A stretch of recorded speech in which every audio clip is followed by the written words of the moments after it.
আসসালামু আলাইকুম। এতদিন যা বলে আসছিলাম, যা সন্দেহ আশঙ্কা করে আসছিলাম, তার বহিঃপ্রকাশ ঘটতে শুরু করেছে। থলের বিড়াল বের করে দিয়েছে জামাত ইসলামী। তবে বিড়ালটা সম্ভবত একটু আগেভাগেই থলে থেকে বের করে ফেলল। জামায়াতের আমির ডাক্তার শফিকুর রহমান তিনি সাংবাদিকদের সামনে বলেছেন যে এখন দেশের এই পরিস্থিতিতে কিসের নির্বাচন, আগে সুষ্ঠু পরিবেশ তৈরি হোক, তারপর নির্বাচন।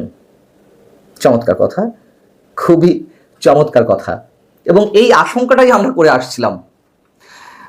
ডক্টর মোহাম্মদ ইউনূস সাহেব যে দেশে ক্রমাগতভাবে একটা অস্থিতিশীল পরিবেশ তৈরি করে রাখতে চান, তিনি বারবার যুদ্ধাবস্থা কথা বলেন।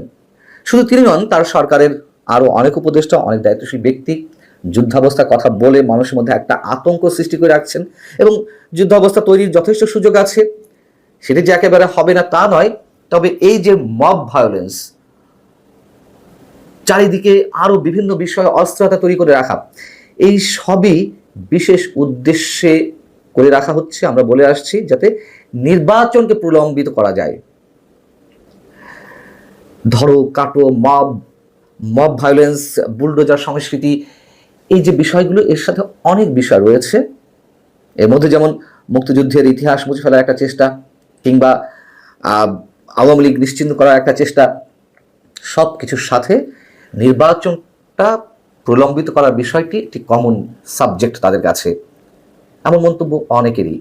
এবং নির্বাচন প্রলম্বিত করার যে ডিজাইনগুলো সরকারের কাছে রয়েছে, এটি তার অন্যতম একটি অংশ, যাতে চরম একটা অস্থিতিশীল পরিবেশ সৃষ্টির মধ্য দিয়ে মানুষ কেউ উচ্চারণ করতে না পারে যে নির্বাচন দেওয়া হোক। যেভাবে মব সন্ত্রাস চলছে, যেভাবে খুনোখুনি, রাহাজানি, যেভাবে অন্যান্য বিষয়ে মানুষ অস্থির হয়ে আছে, আতঙ্কের মধ্যে রয়েছে, তাতে অবশ্যই যখন নির্বাচনের দাবিটা খুব জোরালো সহকারে উঠবে, তখন মানুষ বলবে আসলেই তো এর মধ্যে নির্বাচন কেন দিতে হবে, নির্বাচন এই মুহূর্তে তো সম্ভব না, মানুষ তো ভোট কেন্দ্রে যেতে পারবে না। তবে এটুকু আমরা আশঙ্কা ব্যক্ত করছি যে যা চলছে এর চেয়ে সত্যি সত্যি আরো ভয়ঙ্কর পরিবেশ সৃষ্টি করা হবে, তারা সেটি যারাই করুক না কেন। এবং সেই বিষয়টি আগেভাগে জামাতের আমিরের মুখ থেকে বেরিয়ে এলো। শুক্রবার নীলফামারীতে তিনি সৈয়দপুর বিমানবন্দরে সাংবাদিকদের সঙ্গে আলাপকালে যে বিষয়টি বলেছেন আরও, তা হচ্ছে আমরা আশা করি যদি মৌলিক বিষয়গুলোতে কার্যকর সমস্যা করা যায়, তাহলে ভালো একটা নির্বাচন সমস্যা করতে হবে এবং ভালো নির্বাচন দিতে হবে। জামাত তো বিভিন্ন সময় বিভিন্ন ধরনের মন্তব্য করে আসছে। কখনো বলছে স্থানীয় সরকার নির্বাচন আগে দিতে হবে, কখনো বলছে ডিসেম্বরে নির্বাচন ভালো হয়, দিলে ভালো হয়, কখনো বলছে যে নির্বাচন এপ্রিলের মধ্যে হলে ভালো হয়, কখনো বলছে না ফেব্রুয়ারিতে কেন নির্বাচন, কখনো বলছে যে মৌলিক সমস্যাগুলো হলে ভালো হয়, কখনো বলছে আমূল সমস্যা করতে হবে। এবং এটিও তো বাস্তবতা। সরকারের ভর কেন্দ্রগুলোর মধ্যে একটা ভর কেন্দ্র জামাত, এবং তারাই অনেক বেশি শক্তিশালী।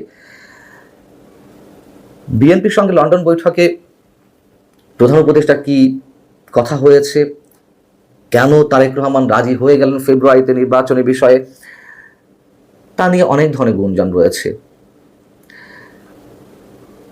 যদি সত্যি সত্যিই কোনো ধরনের গিভ অ্যান্ড টেকের বিষয় থেকে থাকে, যা নানানভাবে শোনা যাচ্ছে, আমরা সেগুলোতে বিশ্বাস করতে চাই না। যদি হয়ে থাকে, বিএনপি রাজনীতি শেষ, বাংলাদেশের ভবিষ্যৎও অনিশ্চিত অন্ধকারের পথে নিশ্চয়ই। যদি গিভ অ্যান্ড টেকের কোনো খেলা না থেকে থাকে, যদি সত্যি সত্যিই ডক্টর মোহাম্মদ ইউনূস যে আশ্বাস দিয়েছেন ঠিক আছে ফেব্রুয়ারিতে নির্বাচন, তাতে যদি তারেক রহমান রাজি হয়ে থাকেন, সেটিও প্রাপ্যে পা দেওয়া এর আগেই মন্তব্য করেছে, আরো অনেক আগে মন্তব্য করেছি। যেই হোক না কেন, বিএনপি এখনো বুঝতে পারছে না কোন খেলায় তারা নিজেরা নিজেদেরকে জড়িয়ে ফেলছে। যে ডিজাইন নিয়ে সরকার এগোচ্ছে এবং জামায়াত ইসলামী যা বলছে, এনসিপি যা বলছে, তার বাইরে এখনো পর্যন্ত একটা দৃষ্টান্ত স্থাপিত হয়নি যে তাদের কথার বাইরে ডক্টর মোহাম্মদ ইউনূস গেছেন। যাওয়ার কোনো ওয়ে নেই, কোনো উপায় নেই। বিএনপি যদি মনে করে থাকে যে তাদেরকে মূল্যায়ন করছে, এটি অনেকেই বলছেন চরম ভুল করা হবে। যখন অনেকেই মনে করছেন এই বিষয়গুলো, যখন যেই মানুষটার মিনিমাম রাজনৈতিক জ্ঞান রয়েছে তারাও বুঝতে পারছে যে সহজে নির্বাচন দেবে না এই সরকার, সহজে ক্ষমতা থেকে যাবে না। বিএনপি তাহলে কেন বুঝতে পারছে না? হ্যাঁ, অনেকে বলে যে বিএনপি কৌশল অবলম্বন করছে, বিএনপি যে কোনোভাবে হোক নির্বাচনটি আদায় করে নিতে চায়। যে কোনোভাবে নির্বাচনটা আদায়ের বিষয়টি তো চাপ প্রয়োগ করা ছাড়া সম্ভব নয়। এমনি এমনি দেবে না, কোনো অবস্থাতেই না।